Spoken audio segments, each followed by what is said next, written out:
Bundan tышкары bu жерде мынау семен завод бар екен, ошол семен завод боюнча маселелер көтөрүлдү. Эмне үчүн ушул Кыргызстанда семеттин арзан баада, кымбат баада сатылат дагы, мына Өзбекстанга арзан баада сатылат деген маселелер айтылып атат. Бул маселе боюнча биз аны азыр түзүмгө алабыз. Биз текшерүүлөр жүргүзөлү. Эмне себептен андай болуп атат, кандай болуп атат. Анан тапшырма бердим ошол семен заводунун жетекчилерине чакырып, ошол жок дегенде ошол Араван районуна же болбосо ошол айыл өкмөттөрүнө баягы өз наркыдагы цементти бериш керек. Себеби дегенде ушул жерде жайгашкандан кийин ушул жердеги зыяндуулугу элдерге тийип аткандан кийин бул жактагы жакшы бир көмөктөрдү көрсөтүш керек ошол семен заводдорчу.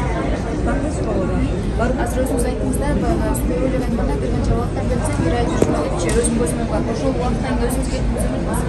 Эми сөзсүз түрдө мен айтып атпадымбы? Мен айткан ушул берген убадаларды сөзсүз түрдө бул жерде менин жардамчыларым биздин администрациядан келген кишилер жазып отурат. Биз сөзсүз түрдө көзөмөлгө алабыз. Ошол мөөнөттө бүтүбү бүтпөдү. Эгерде бүтпөй турган болсо, биз жоопкерчиликин карап чара колдонобуз ал маселелер боюнча.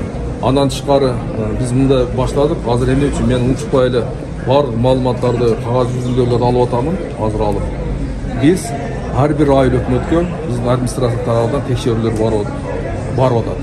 Кече күнү Нукат районунда болуп кетишти. Мына бүгүн азыр Өзгөн районунда жүрөт.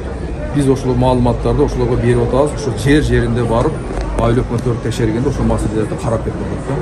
Ошондуктан биз ушул маалыматтардан топтоп алып атабыз. Бул мен айтпадымбы, келгенде биз жаңы багыт менен иштейбиз деп. Кудай буйрса жаңы багыт менен иштеп атабыз. Ошол айыл өкмөттөрүнүн жерлерде текшерүүлөр жүргүзүп, айыл өкмөт эле эмес, ошол акимчиликтерди, шаардын мэрлерин текшерүүгө бүгүнкү күндө толук алып атабыз.